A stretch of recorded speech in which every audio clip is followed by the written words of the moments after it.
Good morning students. In today's class we are going to see the second experiment in op-amp and LIC. The second experiment is design and realize to analyze the frequency response of op-amp amplifier using inverting and non-inverting configuration for the given gain. So here we have to assume the gain, or in the problem if a gain is given, according to this we have to design an inverting amplifier and non-inverting amplifier, and for this we have to draw the frequency response of an operational amplifier circuit.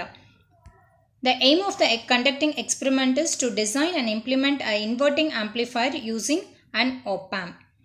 This is the circuit diagram representing the op-amp as inverting amplifier. So the pin configuration of op-amp is going to be: pin number 2 is inverting terminal and pin number 3 is non-inverting terminal, 7 plus VCC, 4 minus VEE, and RF is going to be the feedback resistance which is connected between the input, between your input and output. That is, the output is fed back to your input. You can see here the output is fed back to the input through a RF resistance which is connected to the negative terminal. So it is your negative feedback, and here the input is given at the pin number 2 which is a inverting terminal. For example, if the input given at the input is sine wave, so the output is going to be 180 degree out of phase, and also amplification will happen. So this is how you will be getting the output in case of your op-amp as inverting amplifier. So the design process of op-amp as inverting amplifier is shown over here. Now you can consider the amplification factor of the op-amp to be 5. That is, AV is equal to 5, and we have given a negative feedback. So in a negative feedback, your voltage gain AV is equal to minus RF divided by Rin, and here you can assume the feedback resistance anything, and according to that you can identify your input resistance, or we can assume the input resistance and thereby you can identify your feedback resistance. But the value of AV given in the problem is going to be 5.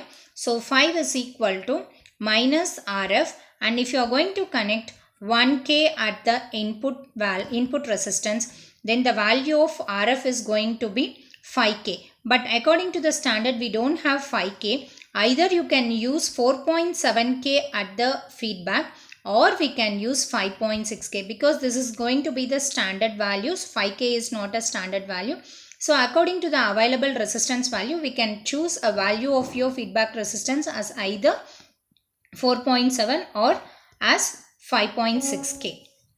Now we need to connect the circuit as per the circuit shown over here. Input given plus or minus, plus VCC is given as plus 12 volt and minus VE is given as minus 12 volt, and the value of, according to the feedback resistance, we have to connect the value of your resistance, and you can see the expected waveform and the transfer characteristics. Here it is going to be your input waveform. Since the input is connected at the inverting terminal, the output is 180 degree out of phase as shown. So this is going to be the expected waveform.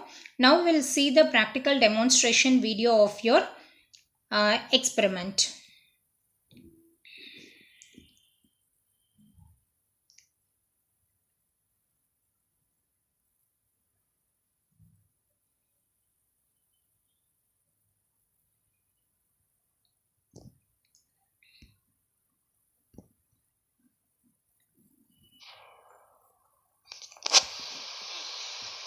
So as per the circuit diagram, the inverting circuit is connected.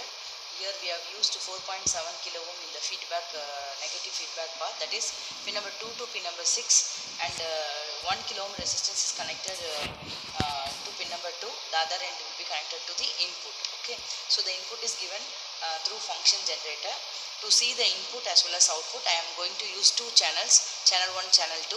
Channel 1 I am going to take as the input. The positive will be connected to the same where we have connected the input, the positive, the same place I have connected, and the other one to be the output, pin number 6.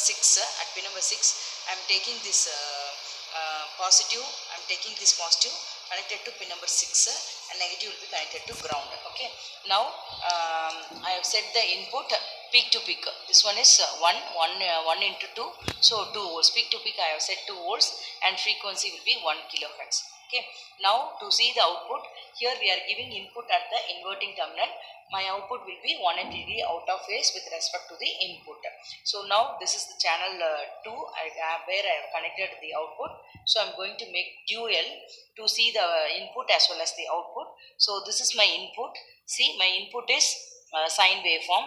My output is inverted with respect to the input. Okay, so here it is negative, here I am getting positive. So this is the 180 degree out of phase with respect to input and output. Now I have set the input 2 volts. So here what is the aim is, we have to find the frequency response of the inverting amplifier. Okay, so I'm going to take only my output. So this is my output. So I'm going to vary from minimum hertz to maximum kilohertz. Okay, so see here, this is the frequency. I've kept 200 hertz. So I'm going to vary from 200 hertz to some frequency to find the cutoff frequency of the inverting amplifier. So I'm going to keep on varying and I'm plotting the simultaneously plotting the wave this one values for the different frequencies. My amplitude will change. So for here for 400 hertz my amplitude will be see nearly it will be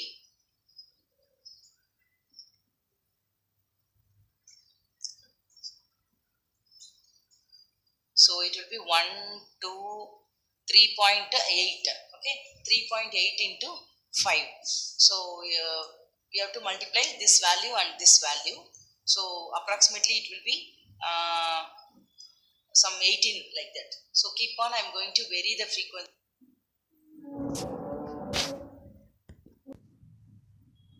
As soon as the value is tabulated, we have to draw the frequency response characteristics of the inverting amplifier. So here the x-axis is going to be the frequency and y-axis is going to be the magnitude. You can see the fall in frequency, it is going to be 3 dB. And if you take the cutoff frequency, it is going to be 25 kilohertz. At 25 kilohertz, there is a fall in 3 dB, and at that moment the magnitude is around 7.4. So thus the operational amplifier as inverting amplifier is designed and it is realized and its frequency response curve is drawn. Thank you, students.